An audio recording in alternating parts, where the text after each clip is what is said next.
Afternoon, everybody. We're here Friday the 11th. Is it the 11th? Yeah, the 11th of July. Just cutting some hair rape, which is on contract with Harlow Agricultural Merchants, Chris Collins.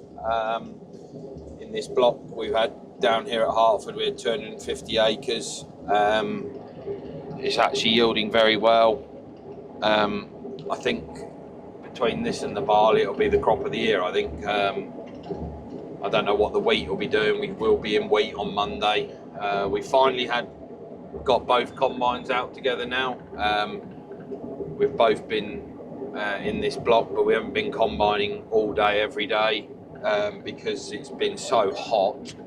The moisture's been getting down to sort of 5.5–6%. So this morning we started combining at 5 o'clock.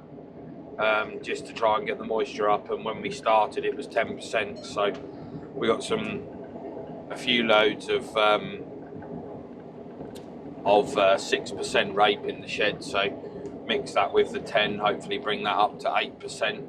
It's just when the prices on everything are so low and it's so tough at the moment, you've got to try and keep as much moisture in these, in the grains, to make sure you're maximising the weight return you're getting off the fields. So this was actually planted last July, so it's nearly been in the ground a year. I think in 2 weeks' time it had been in the ground a year, a full 12 months.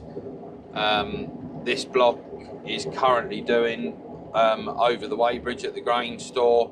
We're averaging about 4.2, 4.3. Well, we were 4.3, but I think this field's going to slightly let it down because it flooded in the winter. This is right next to the river.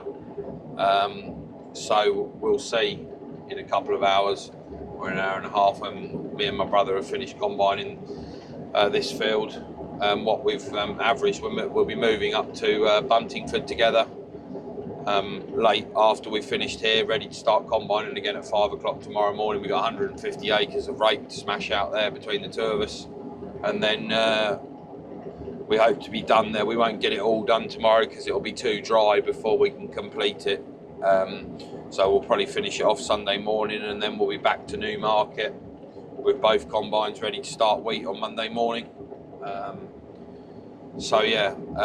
My brother's currently driving the combine that Dad normally drives, which is the Class Lexion 760, which is new to us this year, but a second-hand combine. It's 12 years old.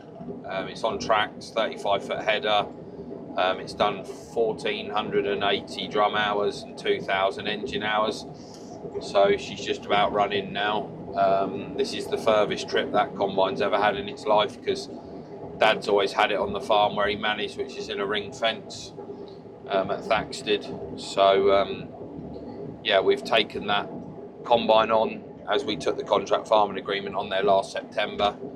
We didn't quite have enough capacity in the one combine, and we're growing all milling wheat, so we decided, me and my brother decided that it'd be best to run two combines to make sure that if we did have a catchy harvest, we could get as much milling wheat in the shed as possible and try and retain the premium.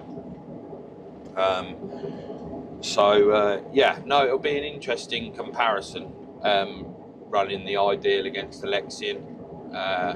It's not a fair comparison because this one's about 120 horsepower more than that combine, plus it's got an extra 5 foot. This is a 40-foot header. The other day we had a slight breakdown on the first day on rape on this. We had a chain link break on the feeder house, the chains, and in the front there, one of the links, the little bolt snapped and made the chains jump off their sprockets. So luckily Crawford's were on call. Young William came out and got us going within a couple of hours, to be fair. He was there within probably an hour and 20 minutes, and total downtime was probably 4.5 hours in total. So not too bad. Very good response from Crawford's, like always. And thank you very much to William for getting us going. He's not their main combine mechanic, but their main combine mechanic, Dan, was off for the day. So William stepped in and did a very good job, so it was much appreciated. Afternoon all. I've been driving the 760, the Lexion. Dad didn't fancy coming over to Hertford, so I thought I'd give myself a little go. Yeah, it's been good. We've been literally just finished the rape over here. Yeah, and it's gone quite well, to be fair. This field was the worst one out of the lot, but as a whole, they've been, yeah, been an amazing bit of rape, to be fair, for the year. Matthew wanted me to show you what we've been harvesting. This is your typical rape crop. Basically, it goes in the front of the combine, gets thrashed out, and then what comes out of the pod is some black seeds. And that is oilseed rape, and this is high-rusic rape, and called hair rape. And this is used to make plastic films and stuff. Not like your other conventional rapeseed, which is used for rape oil and all that sort of jazz. But yeah, no, it's gone well, and hopefully it continues to go well. Yeah. Whoa! Whoa! Whoa! Whoa! Whoa!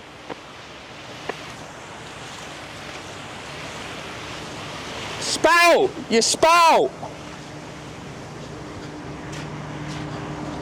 Spout! Spent to buy.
It's only a flimsy old thing, isn't it? Huh? It's only a flimsy old thing, isn't it? You're alright, Yeah. Oh, God. What? Nah. You are bending it. Needs to be lower. Be able to get it if it was. Can't bloody. Damage to the spout. Nah, don't think so. Caught the plastic. Did it? Is that all it did? The plastic's done that? Yeah.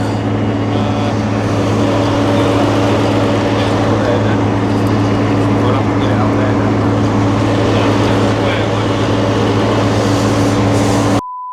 You need to get this on camera. Ben. Can't even see what I'm doing. Where am I going? I'm there. It's like bending the knife as well, isn't it? Just have to do me. Run with the. Run with one. It's that one. Yeah. This is the other one.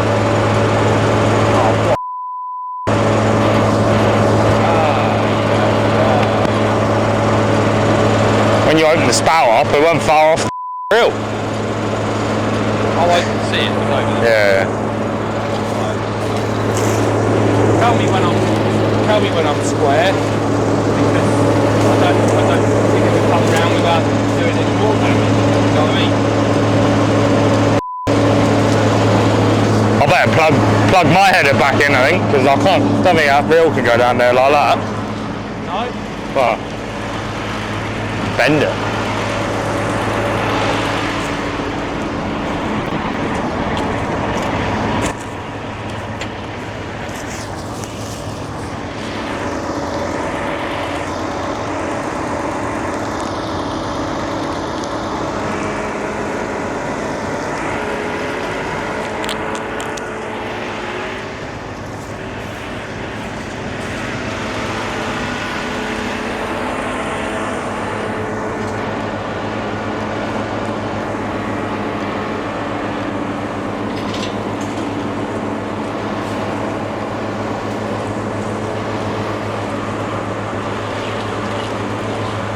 We're about to hit the road to Buntingford.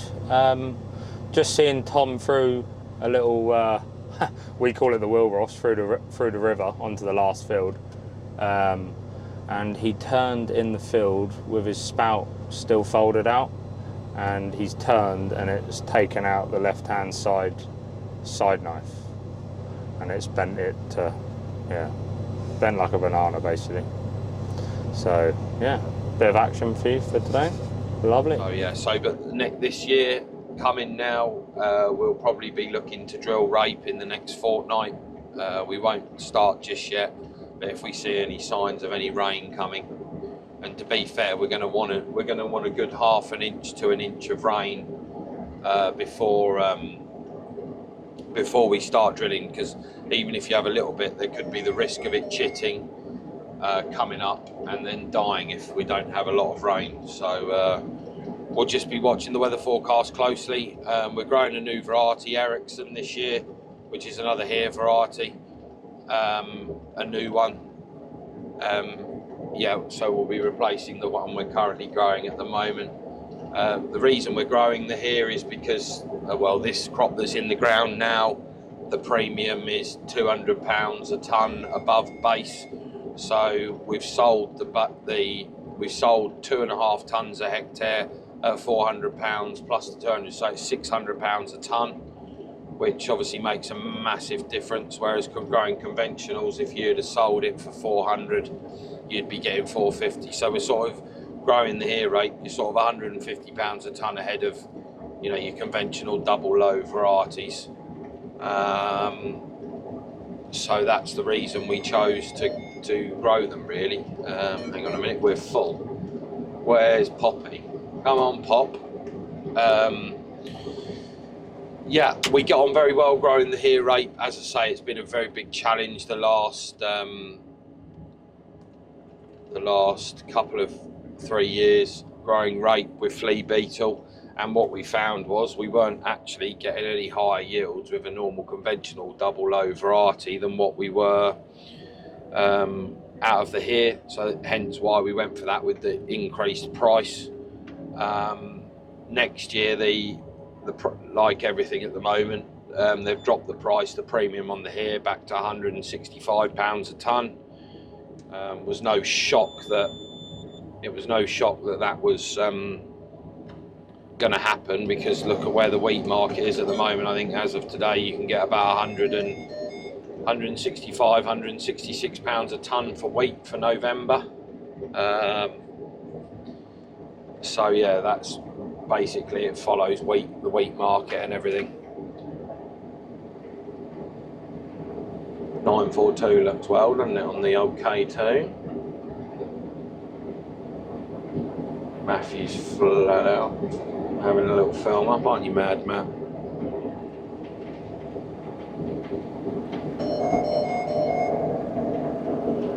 Come on, Poppy. Come on, Irene. Do, do, do, do, do,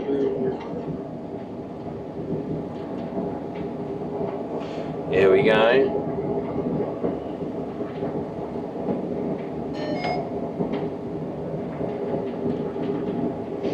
So we don't tend to run lorries on rape because it has to go in the grain store to be cooled for a few nights, and then it's being stored down at Coles in Tilbury.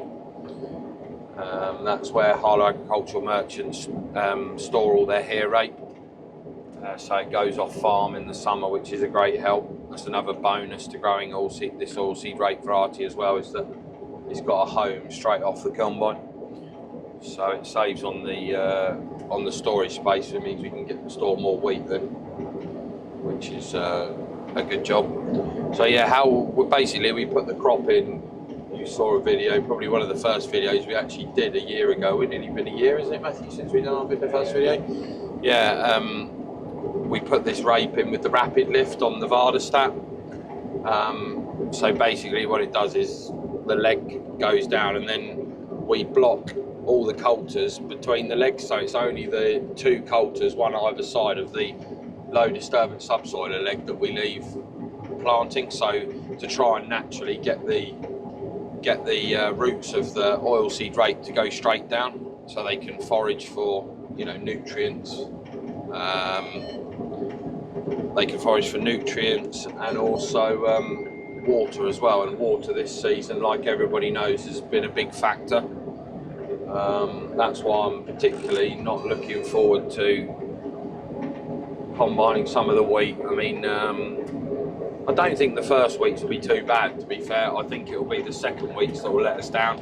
And also what we've seen this year so far, so we've had the results back on the barley, where we applied solid digestate at 25 tonnes a hectare, and it also had 25 cube a hectare of liquid digestate.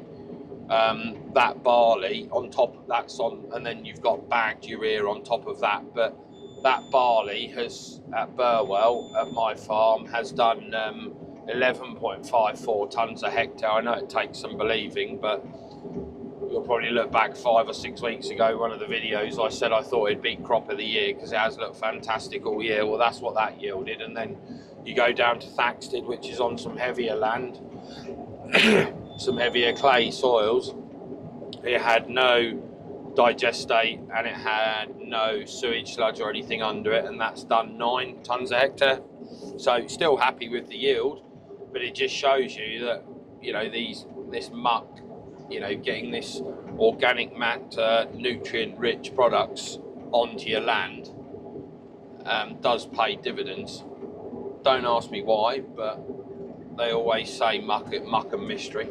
You know, you put it on and you wonder why it does so much better than bag fertiliser. But the main reasons is because of the microbes and everything in it that work in the soil, and they will actually then, oh, excuse me, sorry, I'm tired. They will actually help unlock locked up phosphates and potassium and that in the soil, and I think that's the biggest benefactor of it. Also, with putting that amount of organic matter on, obviously you're going to be holding moisture in the soil as well, which has obviously this year been crucial. Like, yeah. So yeah.